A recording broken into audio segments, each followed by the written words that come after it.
want to vehemently support this session of paper and congratulate the committee for a job well done. Honorable Speaker, much has been said about investment and matters to do with the stock exchange, Honorable Speaker.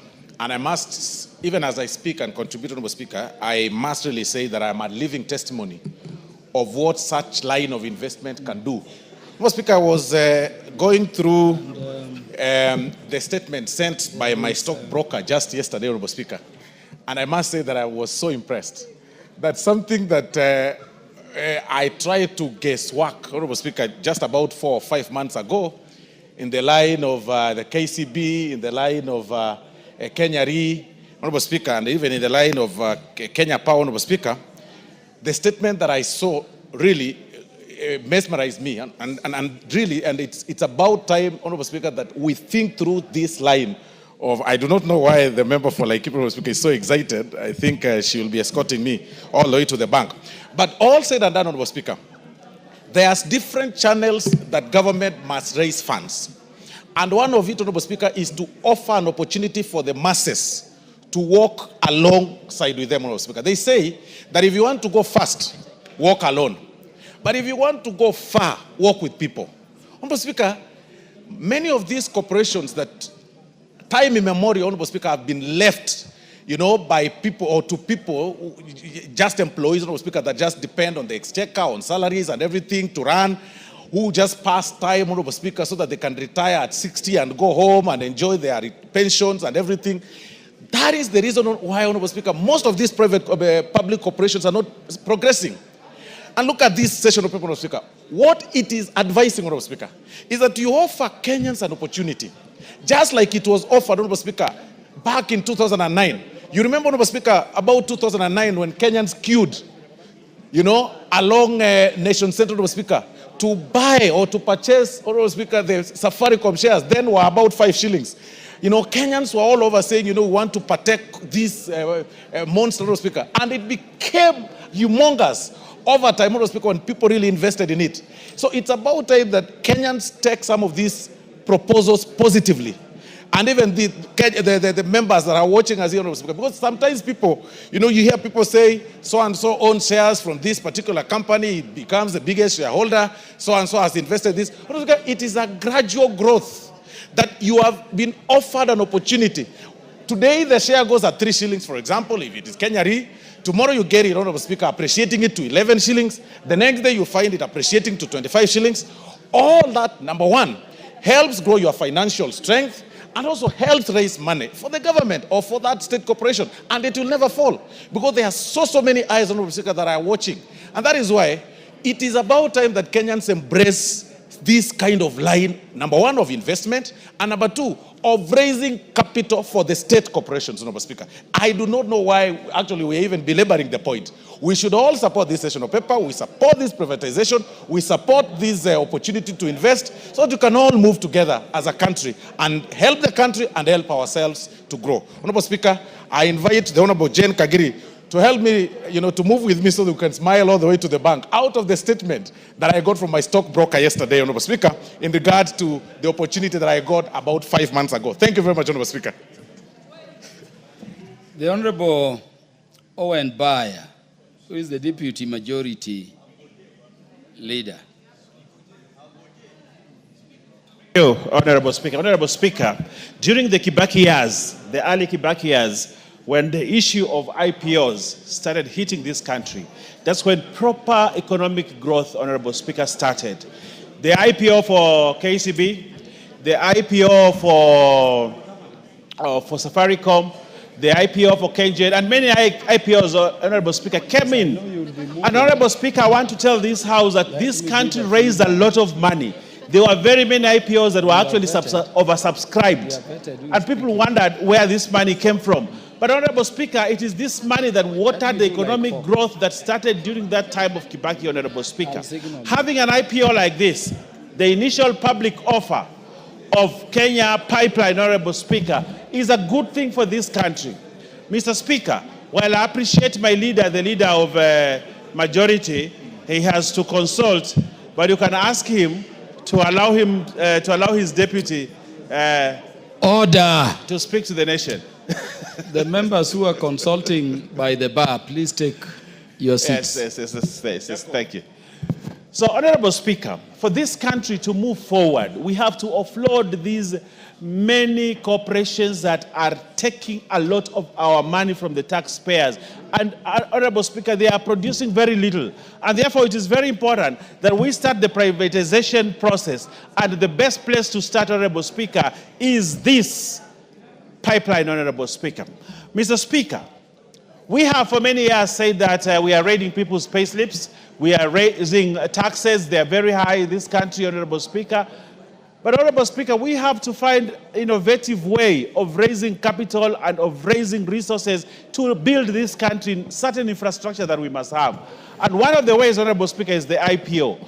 And looking at the amount of money, Honorable Speaker, that we are trying to raise for this IPO, Honorable Speaker, it is time that we allow this government to offload some shares out of Kenya Pipeline, Honorable Speaker, and therefore we use that money to ensure that we develop some of the things that we must have, Honorable Speaker. Honorable Speaker, the proposal seeks to privatize up to 65% of the government's shareholding in KPC via an IPO with government retaining at least 35%. And I think that is fair, Honorable Speaker. Government will still hold KPC. They'll still have 35% share.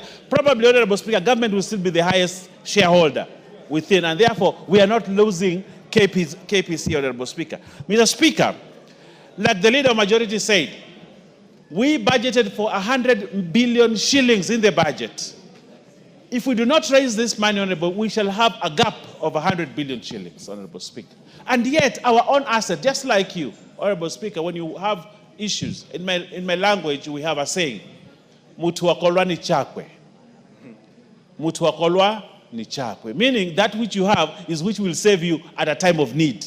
That's what it means, Honorable Speaker. Government, yes. Now, he's telling me, the leader, that in his language, he says, mtu hushika mbuzi yake. Government has KPC, Honorable Speaker. It is this KPC, Honorable Speaker, that government must hold on at a time like this to raise funds, to raise capital, to raise resources, to take care of the many needs that we need. Honorable Speaker, you go out there, the Coast region, for example, does not have a level 6 hospital.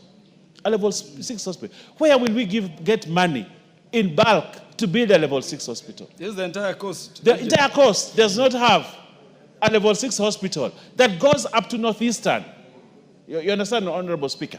Now, where will we get money to do this? Honorable Speaker, we need roads. Roads that will open up the economy of this country, Honorable. Where will get, do we still want to go back to China to borrow money? Do we want to still deal with the rogue IMF, Honorable Speaker? Do we still want to deal? We have our own assets that we can dispose, get money, and allow Kenyans to own those assets. Honorable Speaker, when you hear people talk, it is as if this KPC is being given to other people. Kenyans will own this KPC. When it makes profit, the money will still come back to Kenyans. Honorable Speaker, it is with these many words, Honorable Speaker, that I support the privatization of KPC. It should be offloaded, Honorable Speaker, allow Kenyans to own it, and Honorable Speaker, we make progress as a country. I thank you, Honorable Speaker. Honorable Dr. Wilberforce Oundo. Thank you, Honorable Speaker. And I want to be very clear from the onset, and I like what seems my colleagues are alluding to. What we are dealing here is a sessional paper.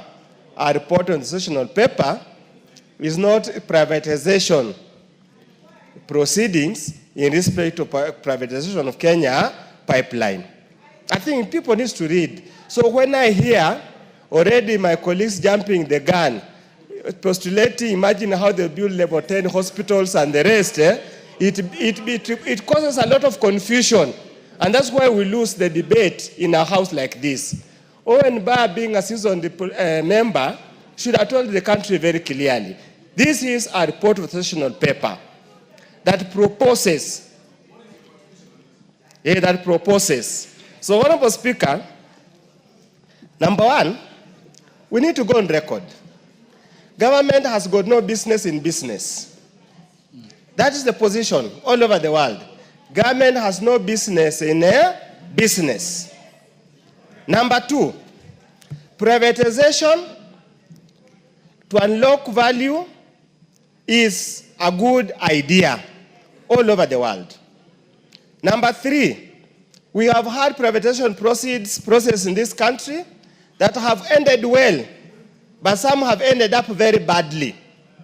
And one of them is the Webuye Pan paper, where the company was sold for so by some powerful people, went and ripped off its assets and walked away. We have even case of KCC that was sold, and it took the intervention of President Mwai Kibaki to buy it back. Honorable Speaker, another classical case of failure is being authored here today.